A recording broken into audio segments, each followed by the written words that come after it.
Hey boys, girls, ladies and gentlemen, this is VVV Shaft, and with me is Visionary Gaming's Alkresh. Alkresh, how you doing today?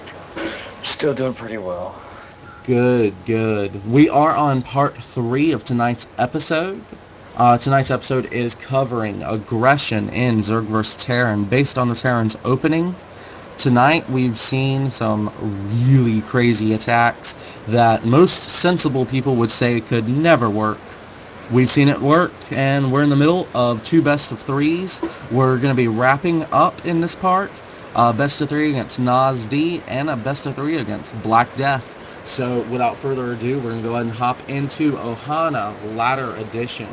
I have noticed this map gets a lot of mech usage, and I really want to see this guy go against some mech. So let's put the favors against him and see what's going to happen.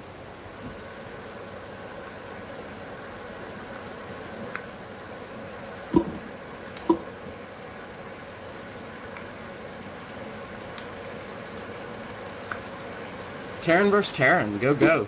Oh. My Terran, not that good. What league is your Terran in? I'm something like low masters, Oh, diamond. That's probably because maybe if I knew builds and what to do as Terran, I might be better. But I just kind of half-ass my way through it. Just kind of make stuff up as I go. he's not that good at Terran, guys. He's only low masters or high diamond.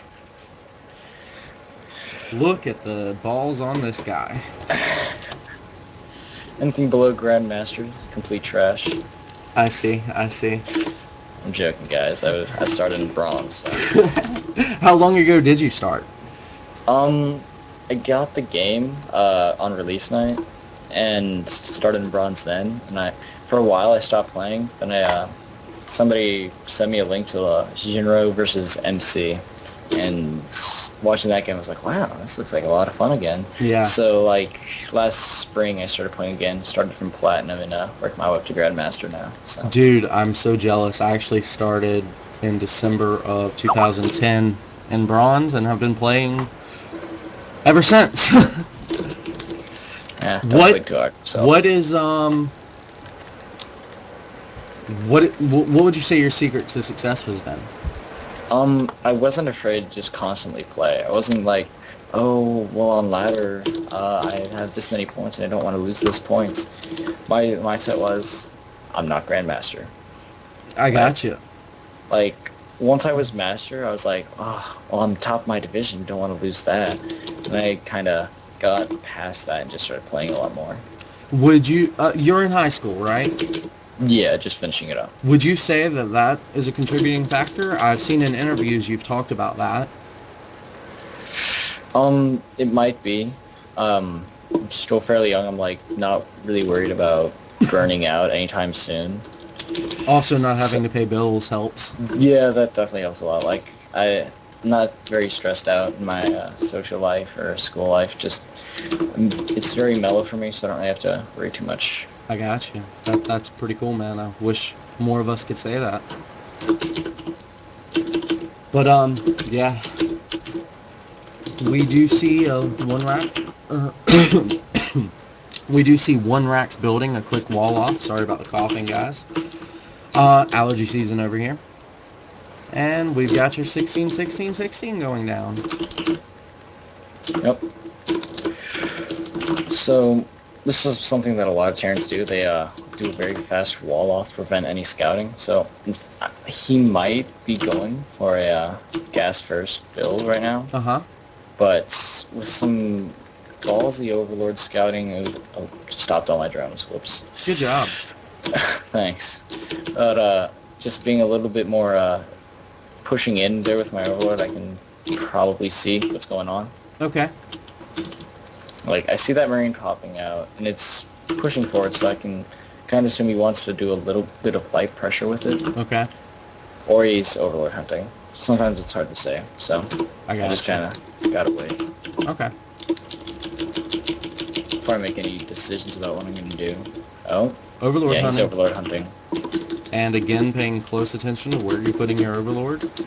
Yeah, this is a safe spot back here. Okay. It's good for scouting the gases of the Terran. Gas timings are very important. Right. So, What are your general rules on gas timings when you're scouting them? uh, two gas really early on means he's probably going to be doing something with cloaked banshees, or a lot of medevacs. Otherwise, it's kind of just maybe he's meching, maybe he's not. Okay. It's very iffy. All right. With Gotcha. Terran, with Protoss, it can be much more defined, but there's like a laundry list of things Protoss can do. Understood. All right. I interrupted you saying something. What was that? I don't remember at this point. Okay. Well, it doesn't look like he's expanding. In fact, he's going for Hellions, so I'm going to get a Roach Warren. Put my guys back on gas. All right. And I made a few too many Zerglings by accident, so I'm just going to drone up right for the moment. Okay.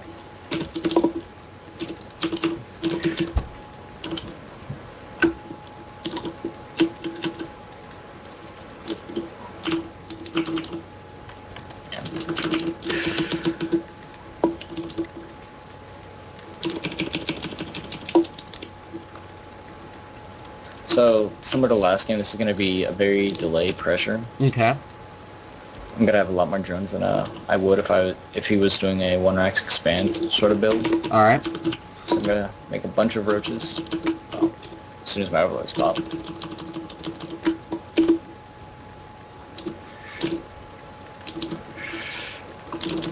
Just hopefully pressure as quickly as possible. Hopefully you won't have too many bunkers and I can actually do some damage.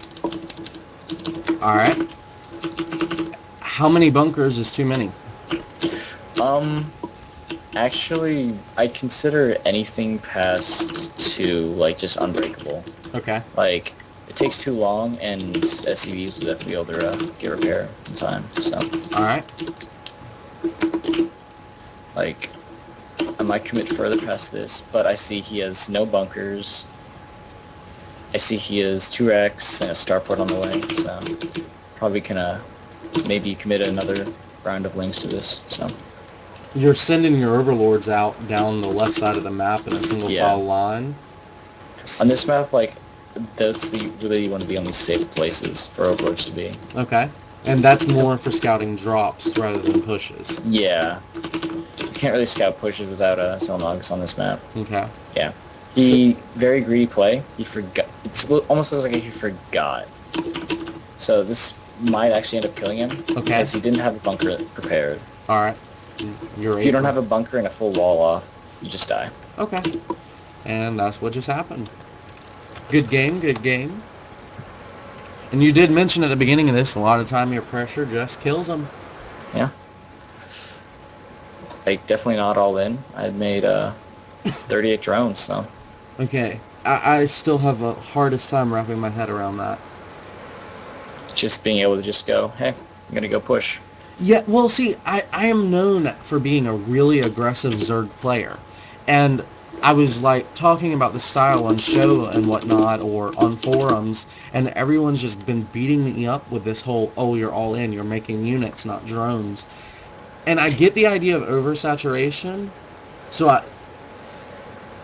I don't know, like, I can't logically explain why, but I agree with you, so I'm still looking for the reasoning. You see what I'm saying here? Yeah. I mean, it's easy to just get into the mindset, well, I don't want to do these all-ins, but they're really not all-ins. If they were all-ins, you'd be making constant units, you'd have no tech or no ability to tech behind it. You wouldn't have drones or an economy behind it. But this is just pressure. Terrans are just completely unused to holding pressure of any kind. They're not used to being pressured at all. So it's easy for them to just quickly blame it on an all-in. Well, it's not even the Terrans that are blaming it on all in. It's like, I'm really active as a content producer. I just wrote a book. I'll tell you guys more information about that. I do these shows, and then I talk about them on forums. And then people are like, ooh, you're all in. You're teaching people to all in. Oh, you use a build order? You know what I'm saying? Yeah. You just don't want to get too wrapped up in how everyone else responds. Okay. Okay. Well, that makes sense, man. Do what you're comfortable with, and if it works out, then that's great. But just don't rely on it too much. You always want to mix up your play. Like, I'm doing constant pressure builds because that's what this metagame Magic is about today. So, because there are a lot of times where I do a completely defensive build as well. So. I got you, man. Well, that all makes sense. Let's see if Black Death is ready.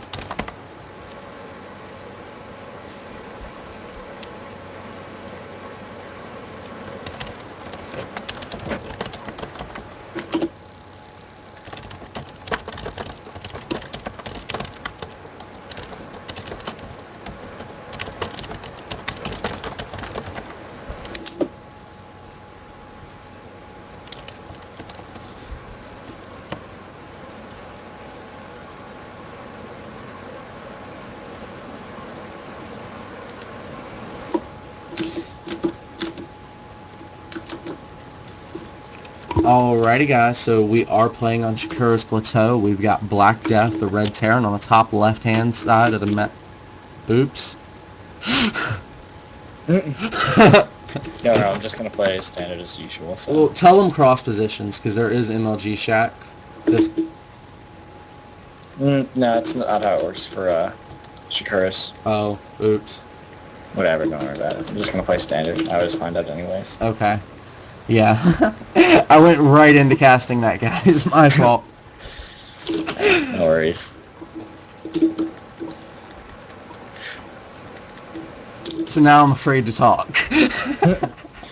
Yeah, one thing I want to point out about Shakura's Plateau is that Turax, if there's any map that Turax is popular on, it's Shakura's Plateau. There's so many places to put barracks, and Wallens are easy to do on the ramp. Okay.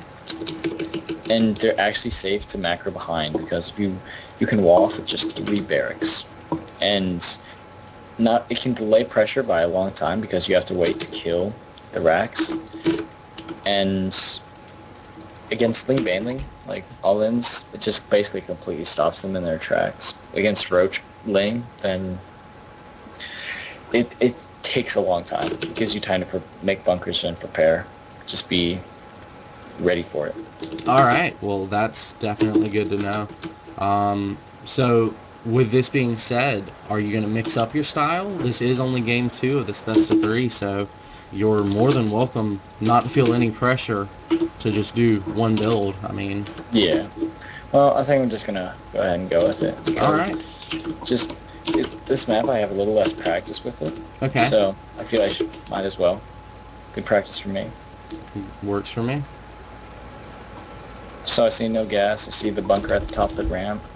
So I'm just thinking, well, typical gasless expand for Terran, so no need to really worry. Is there a specific supply that you get your Baneling or your Roach Warren, or is it more tied exactly to your scouting? More tied to scouting than anything else. Okay. Because I've kind of noticed you always say, like, oh, I scout this, I got this. So that's definitely interesting to keep in mind. What are your timings on scouting then? So you're doing all this scouting, but at the moment, because we've only seen a couple of your games, it seems rather arbitrary. So when you're scouting, what are the timings? What are the things that are making you scout? The map, like, this map is, I can scout whether they're close by air quickly, and so I can send a scout out not too early, but not too late. Okay. So just gotta be good with that kind of timing. Alrighty, that works. SCV goes down, bunker rush canceled. Ooh, interesting trick there. Yeah. It's basically just completely forces the marine to go away, and you don't really lose anything except for a few minerals. That is awesome. Sorry guys, I'm easily entertained. Now you're making a Roach Warren. Why? Yeah. I've seen that he's been aggressive with that marine, so I'm assuming he's been continuing to make marines if he wants to be safe behind this. And if he was going to continue with that pressure, I see the command center at the front, so I know I'm safe to make the roaches. And so I'm just going to go ahead and go with the pressure now. And if you didn't see the command center at the front, it could have been in the main, so... It could have been, and I probably would have made a few, like, less roaches overall, but I still would have made some to make use of my roach warren. You just Gotcha. pressure a little. Okay. Really trying to get deep inside your mind as we're getting here to the last couple of games. Yeah, I'm only gonna make 7 roaches, push out with those, make a round of lings, and then straight drone behind this.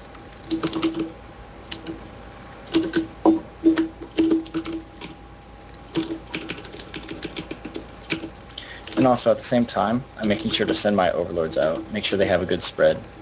Because if he's in his base, he can't really kill my overlords, and so this is a good time to get them out on the map. Alright, that'll work, that'll work. Mechanical keyboards, man, mechanical keyboards. Just a note to anyone who wants to be, like, just game a lot, getting a mechanical keyboard, it helps, because with an older keyboard that wasn't mechanical, there were times where I would just be so tired, with, like, my fingers would hurt and I wouldn't want to play. Oh, yeah. Yeah, see, you can hear the lings are targeting down the SCVs, and so I'm getting a lot of good economic damage here. Alright, so you're not actually trying to keep the lings in front of the bunker or anything? No. I'd honestly rather the lings not be on the bunker. Alright. See, I've killed a lot of SCVs here, so I feel Specific very number? confident. 11 SCVs killed. Exactly. And so I haven't really done any actual damage, Right. but I see he has a marauder, so I know there's a tech lab on that barracks. Okay. And since I have so many, I'm oversaturated, I'm gonna defend with mostly spine crawlers and go very tech heavy. I gotcha. Okay, so that is awesome. And Like on this okay, on go this ahead. map, it'd be very difficult to take and hold a third. So I'm gonna tech up to mutas and pressure with those and take my third behind that. Alright, that works for me. So we're looking at you taking all 4 of your gas. It's 9 minutes or so. You're on 2 bases. That seems really, really solid. He is also on 2 bases, but he's not necessarily mining from both of them. And you're significantly ahead on drones. I won't give any specific numbers there. But we've got some evolution chambers being made. I mean, you're just moving right on into the mid game.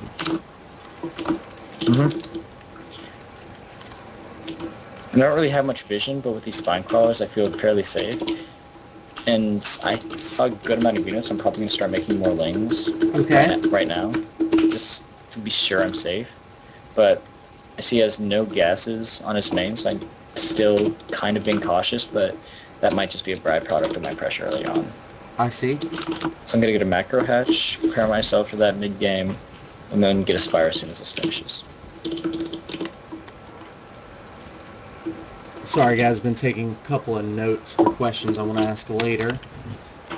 Okay, so your creep spread, getting on out there. You're not using more than 2 queens. You usually see a Zerg player get a 3rd queen fairly early on for just creep spread, but you just seem to be remembering to use your creep chamber. Yeah. I am not one to generally get a 3rd queen very early, but sometimes I will. Is that Just in any depends. matchup, or? Actually, ZvP, I usually do not get one, but Okay. that's just because I'm more focused on other things. It's one of those things I can improve on in the matchup. Oh, okay, so that's not an asset of your play, it's a downfall. Yeah. Okie doke. So yeah, we've just got these Hellions, you know. Oh! There's an attack. Good thing you've got some spine crawlers. Yep, and a banding's nest, so. And you Not also really haven't been anything. worried about your 3rd, so he's not going to be able to apply pressure there. That's really awesome. Your Spire finishing up now. 10 Banelings about to finish. You've got Baneling speed coming. +1, +1. Finishing up. This almost looks like a timing attack, dude. This is like perfect play here. Wouldn't say quite perfect, but it's pretty good play. Dude, every single tech you have is finishing at exactly the same time. Seriously? That's pretty Yes. Like I said, it looks like a timing attack. Cool. It's awesome. Here he is using the Hellions to defend the Marines on the high ground. This is really old school play, MMA style. but it's gonna kill him. So Yeah. It only worked when there was blue flame. in that case, it would have failed regardless. So now my expansion's been really delayed, so I'm gonna double expand. Okay. And I know he has that expansion, so That is I'm gonna so feel. awesome how you just double expand when you're being delayed rather than just forcing the expansion and dying. Yeah. After killing so much, like so cost effectively, like I'm just gonna do some pretty heavy pressure. Okay. So, kill stuff, pressure. Got it. And at most, I'm gonna lose some banelings here. Oh, yeah. This is gonna be a very poor attack for me, so I'm actually gonna pull back. Okay. Very poor. Well, it's very possible again, you just supply blocked them. Supply blocking, I don't know. Just don't feel would be too important right now. So. Okay. Also, losing those mutas pretty bad. Yeah. Taking a look at the units lost tab, you're trumping him by 600 resources. Which is pretty good, considering the matchup. It's usually skewed the other way. And with these macro hatches, I'm just gonna shoot ahead and drone. No. What I'm saying is, as far as lost units, you've lost 600 more than he has. Oh, okay. Yeah, that's about average. Yeah. But it would probably be reversed if I hadn't done that attack. Yeah. I wonder if banelings count as units lost. They probably do. Because you lose them when they're units. True, but yeah, okay, that's very technical. And you're starting your infestation pit as 2-2-2 finishes, or well, 2 finishes. The other 2 is halfway, and the third 2 is starting. Yeah. On Striker's Plateau, I generally feel very pressured to end the game quickly. With muta builds, you mean? Not necessarily with muta builds. Like, muta builds are more to just put on the pressure. Okay. But, like, Ultralisk is kind of how I prefer to end the game on this map, so. Ah. You don't like Broodlords here? Kind of wide open, easy to get Marines under? Kind of. I It's part gotcha. of it. What's the other part? They take longer, and they are a bit more vulnerable Yeah. to mistakes. A lot of the Plus, time... as I said, Go ahead. I don't use infestors that often, so. Right. A lot of the time it seems like Broodlords I mean, they're really... If you get an engagement, it's great. They're good at sieging buildings, but they're really slow and you can't force an engagement. So, a lot of players have been experimenting a lot with Ultralisk styles to varying degrees of success. Actually, I'd really love to see an Ultralisk style from you before we head out, if we can get to that. Well, with that poor attack, I don't know if he's going to last that long. True enough, true enough.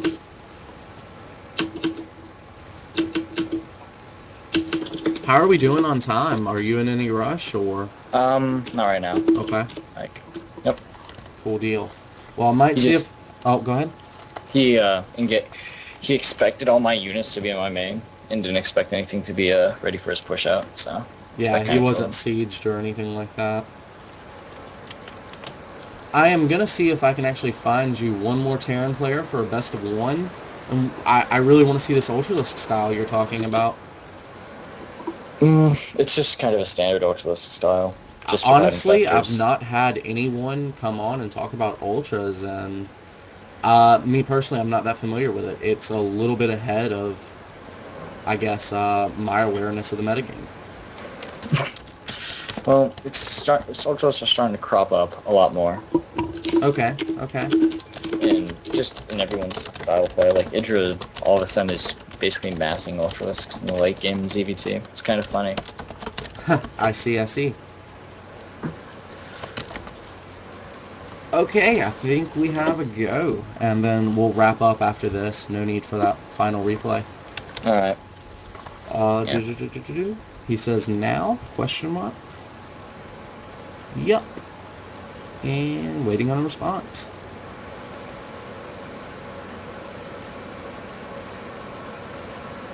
Alrighty, we have a go. Sweet. And let's do Metropolis. Okay. Pretty good map. That is true. Actually, I'm doing it because it's a little bit bigger, so it's going to be a little harder to put on pressure, in theory.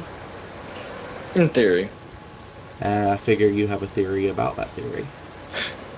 However, this guy doesn't know what the purpose of this show right now is, so he probably won't be expecting it. It's one thing that, like, Terrans are just like, it's a big map, they're not going to pressure. And then there's roaches. And they're being pressured. Yeah. They die sometimes, so. Gotcha.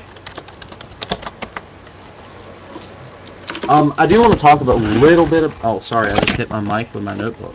I do want to talk a little bit about something Tang SC talks about. I want to get your opinion on this, okay? He talks about how aggression improves students and players.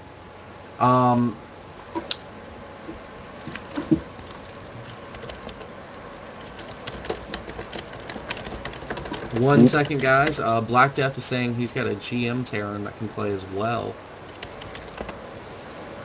Okay, so Tang talks about how aggression improves players and students. And he talks about the 3 M's and how they relate to improving. Micro, macro, and multitasking. Aggression helps with all of those because you have to macro while you're microing, and that's multitasking. What do you think about that? Do you think this is a good style for someone like in bronze or silver or gold, or should they really be focusing on the nuts and bolts of macro? They should definitely be focusing on the nuts and bolts because most of the time they'll just focus too much on one thing, kill the opponent, be like, yeah, I'm doing really well, I'm doing really good. And then they'll like decide, well, they'll decide that I just keep doing this. Eventually they'll try another style and it'll be completely out of the league in macro. Alright, that'll work. So, who would you recommend this style for? Would be the very next logical question. Masters players who are feeling frustrated with a matchup and just don't feel they can do any damage. Like, pressure is always good. Being too defensive, it's easy to just lose a game. Be like, but I just can't pressure at all. If you try, you'll never know if you can pressure if you don't try. Alright. This style is very good for putting on pressure. Alright, so you wouldn't even recommend this to a top diamond player or anything like that? Top diamond, they could try it. Okay. Like, I wouldn't recommend doing it constantly. I gotcha. I lost about a month of good practice time just like playing games because I just started doing a lot of a really cheesy play just because I felt very frustrated in a certain matchup. So I just kept doing a lot of like 7 roach rushes, just lots of cheesy play. Eventually I started trying to like actually macro like a normal player. And I got my ass handed to me straight up over and over. I see. I slowly realized that I just wasn't at that level. Like, I cheesed my way up to playing players like the Muslim, and I was like, wow, I'm really this far. And then I lose in a straight-up macro game, just completely dominated. Like, I wasn't used to people even being able to hold off my cheese. I was just like, gonna kill him again. Woohoo. I understand. Alright, then. Well, yeah. That's a really good story. I actually feel like doing a little bit too much aggression is part of what took me so long to get my way to an MMR of Masters. Yeah. It's easy to get lost in just trying to win instead of just trying to improve. It's very easy. And what would you say a distinction is there? Like, I kind of see what you're saying, but could we be more specific? If your games don't go past 10 minutes very often, you're doing something wrong. Okay, win or lose. Win or lose. Like, sometimes if you lose that quickly, it's just, well, your opponent did an all-in, then you didn't hold it very well, whatever. Okay. But if you, even if you, win in that situation, was your macro actually good? Did you actually outplay your opponent? Or was it a build order win? I see. Because a lot of the time, it's with cheeses, especially at lower levels, it can just be build order wins constantly. Okay. Because a lot of lower level players just flat out don't scout. I understand. Alright. So I think maybe we should bring you back on the show sometime to talk about scouting and transitions, because that seems to be a really big part of your play. Yeah, definitely. Well, it's a big part of anyone who's good at macro games. I had Nobody. LG Kuz on here recently, and he says that like he scouts and everything for important stuff, but he's not playing very reactive. He's also a Protoss player, so that may factor into it. But again, like a lot of the times when people come on here, they're talking more about build orders and stuff like that, less about advanced things like scouting and reactions and transitions and maybe switching up your attack based on what you scout rather than trying to hit a timing attack at the earliest possible moment. Yeah, it's more of a Zerg thing, but still, can be applied to just about anyone. Okay.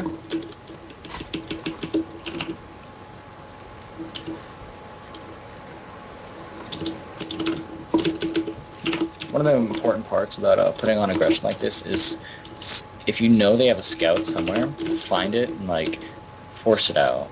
Like I saw a scouting SCV still floating around, so I'm just sending my lings all throughout. Why is it floating around?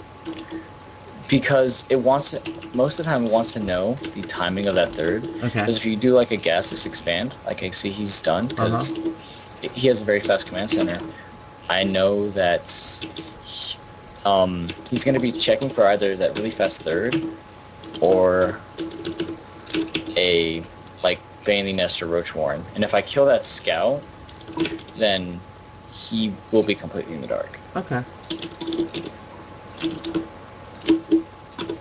And here's, you got 4 lings. Go ahead, checking on the bunker.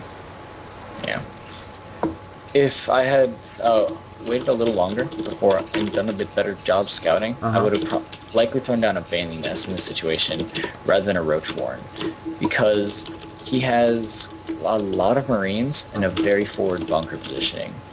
So the Banelings would easily be able to get in there and kill the bunker, and the Marines would be very vulnerable to the Banelings. Alright. So we're going to see how this works out. I see. Let's do it. I'm excited. So, it's just striking me as really interesting that you said if your games don't last 10 minutes, you're doing something wrong. Yet you're on here talking about how to kill your opponent with ZvT aggression. Well, not kill them, but I'm not trying to kill them. Right. I just end up killing them accidentally a lot. True enough. It's not my fault if they're unused to holding pressure. Okay. Could that not be said of a platinum player then? Perhaps, but they shouldn't be focusing on this sort of early pressure anyways. Okay. Because, see, Terran players are so unused to aggression that they do stuff like this. They just run straight up into their base. They don't know what to do. So he's going to lose a lot of SCVs here. Though he does do a pretty good job. He has a lot of units. I see he has a lot of reactors and a lot of Hellions. And he's still pumping out Hellions. So that means a timing attack? Could mean a time attack, but it means I need to be prepared for a lot of units regardless of what he's actually doing. Well, you killed 15 workers killed. I killed that many? Yeah. Damn. See, in that situation, I didn't feel I did that much damage. It's easy for someone who doesn't have a lot of experience to just say, oh, I didn't do very much damage, when in fact, you actually probably did do a lot of damage, just you don't realize it. Because a lot of players don't look back at the replays. Okay. And to be honest, I don't do it that much either. Alright. It's something I need to do, to be honest. Okay, doke. That'll work for me. And here's your Baneling Nest finishing. Is this going to be a Roachling Baneling thing, or are you going to Lair Tech? Oh, there it is. Yeah. The reason I got the Baneling Nest was because I saw 2 reactors on barracks and the reactor still on the factory. Alright. So I'm assuming there's going to be a lot of Hellions on the way. Just light units. So okay. Oop, get a little supply blocked here. Good job. Thank you.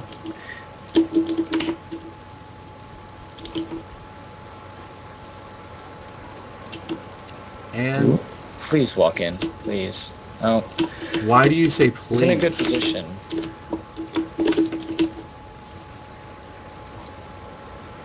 Wouldn't it have been bad if he had gone into your base? No. If he had gone into my base, lings on creep are very cost effective against Hellions. Okay. Very cost effective. Works for me.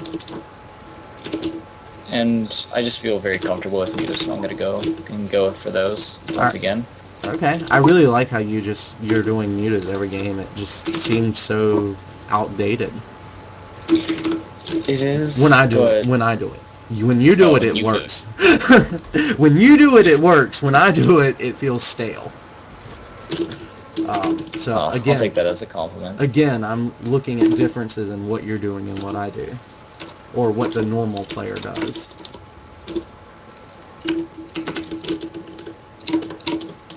You're scouting his base without ever even looking. I like that. Thank you. Standard play. Usually I keep my eyes on the Overlord and I'm like, please don't kill me! Yeah. I'm making a lot of mistakes in these games, to be honest. Okay. But, like, oh, you see that timing attack. And I don't really have a lot to deal with it, because I just made quite a few units. But I have an upgrade advantage, so I feel I should be able to hold this. Alright. And just looking at this attack, that's a lot of Marines, a lot of Hellions, and just a couple of Marauders in case you got Banelings.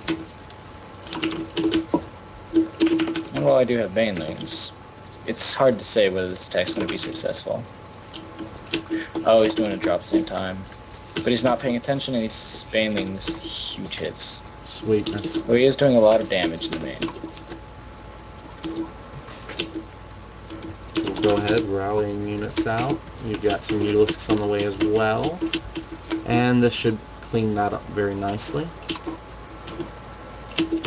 You get glial reconstitution every game, or just the ones if I get roaches, I figure I might as well. Okay. Because I'm gonna try and put them to as much use as possible. So you're gonna continue making roaches? Maybe. Like, sometimes people make tech transitions. Mm-hmm. Seeing this, I feel very confident. I know he doesn't have a third base now, Right. so I don't need to worry about killing him outright. Okay. As of now.